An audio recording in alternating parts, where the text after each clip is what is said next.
রাজস্ব খাতে অর্থনৈতিক সুশাসন নিশ্চিত করেন, যেই জিনিসটি মাননীয় স্পিকার হচ্ছে আপনার অর্থনীতিকে আরো বেশি সুরক্ষিত করবে। জনগণের উপর চাপ নয়, আমরা প্রায় 12 লাখ কৃষকের মাথার উপর থেকে পাহাড় সমান ঋণের বোঝা কমিয়ে দিচ্ছি মাননীয় স্পিকার।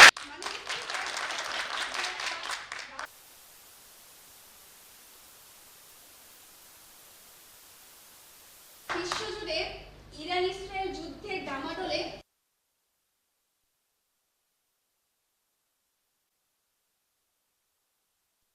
হার হচ্ছে 21, ভারতে সেটা আমরা ভোক্তাদের দুই ভাগে ভাগ করতে পারি।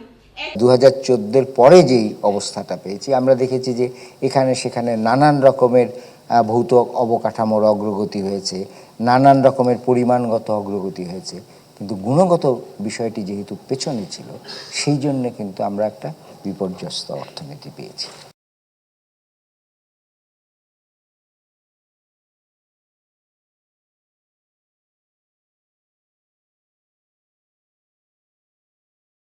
গত আওয়ামী সরকারের যে লণ্ডভণ্ড ভঙ্গুর যে অর্থনীতি ছিল, এবং সেই লণ্ডভণ্ড ভঙ্গুর অর্থনীতি নিয়েই কিন্তু এই বর্তমান সরকারকে, নিরঙ্কুশ বিজয় লাভ করা বিএনপি সরকারকে তারা তাদের বাজেটের এই ঘোষণা করতে যাচ্ছে। এর মধ্যে মধ্যপ্রাচ্যের যে যুদ্ধ পরিস্থিতি, সেটি কিন্তু আমাদের আজকের যে অর্থনৈতিক অবস্থাকে আরেকটু বেশি চাপে ফেলে দিয়েছে। সুতরাং এই যে দেশের একটা গুরুত্বপূর্ণ সন্ধিক্ষণে আওয়ামী লীগের ফেলে যাওয়া লণ্ডভণ্ড অর্থনীতির যে অবস্থা, যে ধ্বংসস্তূপ, সেই ধ্বংসস্তূপের উপর দাঁড়িয়ে মধ্যপ্রাচ্যের যে সংকট, জ্বালানি যে সংকট, বৈশ্বিক যে সংকট, সেই সংকটে দাঁড়িয়ে কিন্তু বিএনপি সরকার, নবগঠিত সরকার তাদের বাজেট ঘোষণা করতে যাচ্ছে।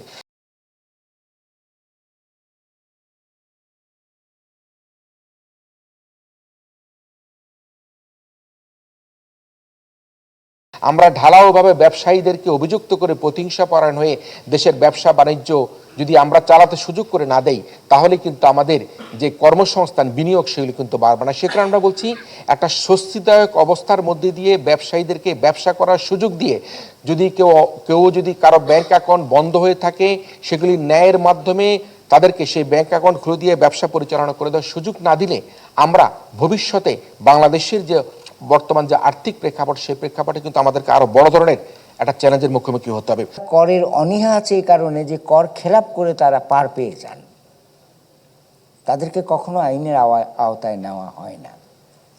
অতএব কর ভীতি নয়, আমার মনে হয় করের অনীহা আছে। এবং আমাদের মতো সাধারণ মানুষের অনেক সময় অনীহা থাকে যে আমি যে কর দিচ্ছি, কিন্তু সেটার তো কোনো সেবা আমি পাচ্ছি না। অতএব আপনি কর দেবেন, সেবা পাবেন, সেটা যদি করা যায়।